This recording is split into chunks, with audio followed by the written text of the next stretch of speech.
ಧರ್ಮಸ್ಥಳ ಕೇಸ ತನಿಖೆ ಬಹಳ ಗಂಭೀರವಾಗಿ ಆಗ್ತಾ ಇದೆ. ಬೆಂಗಳೂರಿನಲ್ಲಿ ಗೃಹ ಸಚಿವ ಡಾಕ್ಟರ್ ಜಿ ಪರಮೇಶ್ವರ್ ಅವರು ಈ ಸಂಬಂಧವಾಗಿ ಹೇಳಿಕೆಯನ್ನ ನೀಡಿದ್ದಾರೆ.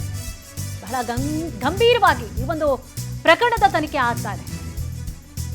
ಬೆಂಗಳೂರಿನಲ್ಲಿ ಗೃಹ ಸಚಿವ ಡಾಕ್ಟರ್ ಜಿ ಪರಮೇಶ್ವರ್ ಅವರು ಕೂಡ ಈ ಸಂಬಂಧವಾಗಿ ಪ್ರತಿಕ್ರಿಯೆಯನ್ನು ಕೊಟ್ಟಿದ್ದಾರೆ. ಕೋಟ್ಯಾಂತರ ಭಕ್ತರು ಧರ್ಮಸ್ಥಳದ ಬಗ್ಗೆ ಆತಂಕವನ್ನ ವ್ಯಕ್ತಪಡಿಸಿದರು.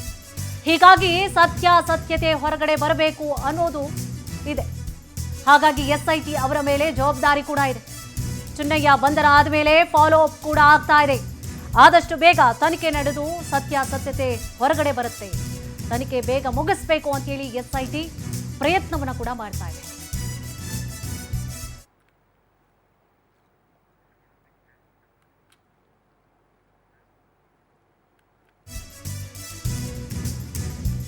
ತಿಮರೋಡಿ ಮನೆ ಮೇಲೆ ಎಸ್ಐಟಿ ದಾಳಿ ವಿಚಾರಕ್ಕೆ ಸಂಬಂಧಪಟ್ಟ ಹಾಗೆ ಇದು ಸರ್ಕಾರ ಎಸ್ಐಟಿಗೆ ಯಾವುದೇ ನಿರ್ದೇಶನವನ್ನ ಕೊಡಲ್ಲ.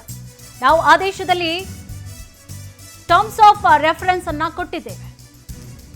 ಬೆಂಗಳೂರಿನಲ್ಲಿ ಗೃಹ ಸಚಿವ ಡಾಕ್ಟರ್ ಜಿ ಪರಮೇಶ್ವರ್ ಅವರು ಪ್ರತಿಕ್ರಿಯೆಯನ್ನ ಕೊಟ್ಟಿದ್ದಾರೆ. ನೋಡಿ, ಎಸ್ಐಟಿ ಅವರದ್ದೇ ಆಯಾಮದಲ್ಲಿ ತನಿಖೆಯನ್ನ ಮಾಡ್ತಿದ್ದಾರೆ.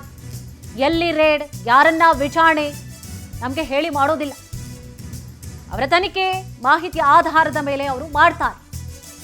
ಬೆಂಗಳೂರಿನಲ್ಲಿ ಹೀಗಂತ ಗೃಹ ಸಚಿವ ಡಾಕ್ಟರ್ ಜಿ ಪರಮೇಶ್ವರ್ ಅವರು ಮಾತನಾಡಿದ್ದಾರೆ. ತಿಮರೋಡಿ ಮನೆ ಮೇಲೆ ಎಸ್ಐಟಿ ದಾಳಿ ವಿಚಾರಕ್ಕೆ ಸಂಬಂಧಪಟ್ಟ ಹಾಗೆ ಪ್ರತಿಕ್ರಿಯೆಯನ್ನು ಕೊಟ್ಟರು.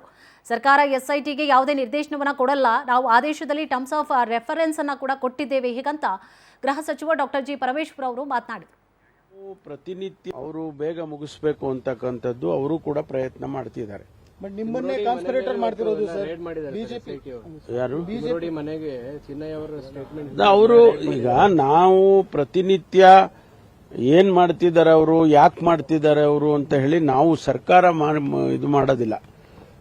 ಅವ್ರಿಗೇನು ಮಾಹಿತಿ ಸಿಕ್ಕುತ್ತೆ, ಅವರಿಗೆ ಅವರ ಪರಿಮಿತಿಯಲ್ಲಿ ಏನೆಲ್ಲ ನಾವು ಟರ್ಮ್ಸ್ ಆಫ್ ರೆಫರೆನ್ಸ್ ಏನ್ ಕೊಟ್ಟಿದೀವಿ ಆ ಪರಿಮಿತಿ ಹೇಳಿದೀವಿ ಬೇಗ ಮಾಡಬೇಕು ಅಂತೇಳಿ. ಇದೆಲ್ಲ ಟೆಕ್ನಾಲಜಿ. ಈಗ ಒಂದು ಕೆಮಿಕಲ್ ಅನಾಲಿಸಿಸ್ ಮಾಡಬೇಕೆ ಇಂಥ ಮೆಥಡ್ ಉಪಯೋಗಿಸ್ತಾರೆ. ಅದನ್ನ ಶಾರ್ಟ್ ಕಟ್ ಮಾಡಿ ಬೇಗ ಹೇಳ್ಬಿಡಿ ಅಂತಂದ್ರೆ ಆಗೋದಿಲ್ಲ. ಅದನ್ನ ಮಾಡಿ ಅವರು ಆದಷ್ಟು ಬೇಗ ನಮಗೆ ವರದಿಯನ್ನ ಕೊಡಲೇಬೇಕು. ಇದು ಇವತ್ತಿಂದ ಜಾರಿ ಮಾಡ್ತಾರೆ. 6/6/5 ಏನು ತೀರ್ಮಾನ ಮಾಡಿದೆ ಸರ್ಕಾರ, ಅದರ ಪ್ರಕಾರ ಈಗ ರಿಕ್ರೂಟ್ಮೆಂಟ್ಸ್ ಎಲ್ಲ ಮಾಡಬೇಕಲ್ಲ. ಎಸ್ಐಟಿನವರು ಸಮರ್ಪಕವಾಗಿ ತನಿಖೆ ಮಾಡ್ತಿದ್ದಾರೆ. ಅದರಲ್ಲೇನಾದ್ರೂ ಲೋಪ ಇದೆ ಅಂತ ಹೇಳಿ ಕಂಡು ಬಂದ್ರೆ ಅದು ಬೇರೆ ವಿಚಾರ. ಈಗ ಅವರು ತನಿಖೆ ಮಾಡಿ ವರದಿ ಕೊಡೋವರೆಗೂ ಕೂಡ ಹೆಂಗೆ ನಾವು ಹೇಳೋದು? ಅದು ಸರಿ ಇಲ್ಲ ಅಂತ ಹೇಳಬೇಕಾದ್ರೆ ಏನಾದ್ರೂ ಒಂದು ಬೇಕಲ್ಲ, ಒಂದು ಮಾನದಂಡ ಇಟ್ಕೊಂಡು ನಾವು ಮಾತಾಡಬೇಕಾಗುತ್ತೆ. ಅದರಿಂದ ಸದ್ಯದ ಪರಿಸ್ಥಿತಿಯಲ್ಲಿ